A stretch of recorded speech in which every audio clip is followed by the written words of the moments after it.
मतदारसंघ, या मतदारसंघाबद्दल सांगायचं तर शिंदे गटाचं पारडं या मतदारसंघामध्ये जड असल्याचं दिसतंय।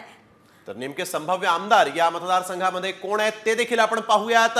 प्रकाश आबिटकर हे संभाव्य आमदार असण्याचं आहेत असं दिसतंय आणि शिंदे गटाकडून ते या ठिकाणी आपण बघतोय की निवडणूक लढवत आहेत आणि पुन्हा एकदा हा मतदारसंघ जो आहे राधानगरी इथं प्रकाश आबिटकर हे आपला मतदारसंघ राखण्यात यशस्वी होतील असं दिसतंय। केपी पाटील यांना ठाकरे गटानं संधी दिली होती।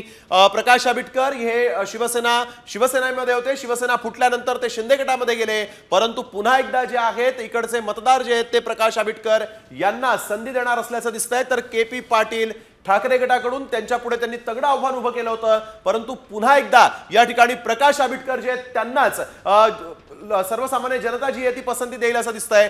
केपी पाटील यांना मात्र इथं पराभवाला सामोरं जावं लागू शकतं असं संभाव्य आकडे सांगतायत। त्यामुळे या मतदारसंघामधले राधानगरी मतदारसंघामधले संभाव्य आमदार हे प्रकाश आबिटकर आहेत असं दिसतंय। तर प्रकाश आबिटकर यांचं नाव संभाव्य आमदार म्हणून समोर आलेलं आहे। नेमका प्रकाश आबिटकर हे संभाव्य आमदार का असू शकतात याची कारण जाणून घेणे तितकंच महत्त्वाचं आहे आणि कारण आपण जाणून घेऊयात। आपले प्रतिनिधी जे आहेत रणजित माजगावकर यांच्याकडून थेट जाऊयात। रणजित, आपण पाहतोय की राधानगरीमध्ये प्रकाश आबिटकर यांनाच मतदार पुन्हा एकदा निवडताना दिसतायत। नेमकं याची कारण काय आहेत, कशी ते फाईट झाली होती?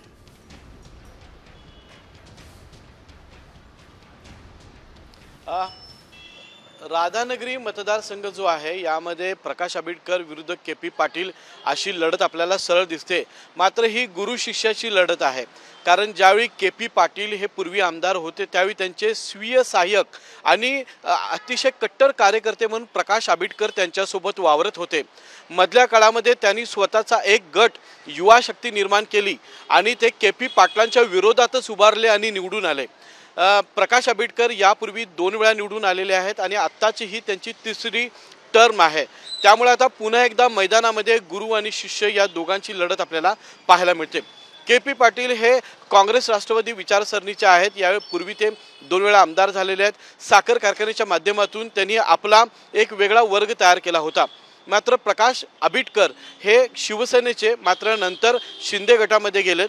यांनी शिवसेनेच्या माध्यमातून आणि स्वतःची एक युवा शक्ती निर्माण करून राधानगरी तालुक्यातल्या तळागाळापर्यंत तरुणांपर्यंत त्यांनी एक शक्ती उभी केली आणि त्यातून त्यांनी आपलं अस्तित्व निर्माण केलेलं आहे। एक सामान्य कार्यकर्ता आमदार होतो याचा आनंद याच मतदारसंघातल्या कार्यकर्त्यांमध्ये असल्यामुळं आबिटकरांना एक फ्रेश नवा चेहरा म्हणून त्यांच्याकडे पाहिलं जातं।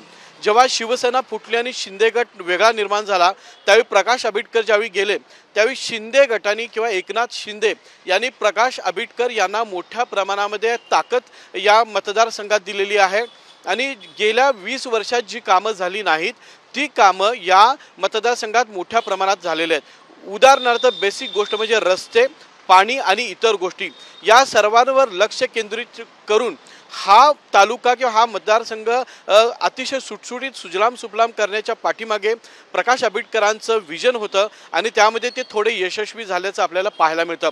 वारंवार कोल्हापुरामध्ये मुख्यमंत्र्यांचे दौरे होतात त्यावेळी ते राधानगरीला जरूर जातात आणि तिथल्या नागरिकांशी ते संवाद साधतात। त्यामुळं मुख्यमंत्री एकनाथ शिंदे यांच्याशी त्यांची जवळीक असल्यामुळं आणि मोठ्या प्रमाणामध्ये राधानगरी मतदारसंघात निधी आल्यामुळे तिथे विकास कामांचा लेखाजोखा घेऊन प्रकाश आबिटकर पुन्हा एकदा रिंगणात उतरलेले आहेत आणि ते पुन्हा आमदार होण्याची शक्यता या ठिकाणी निर्माण झालेली आहे।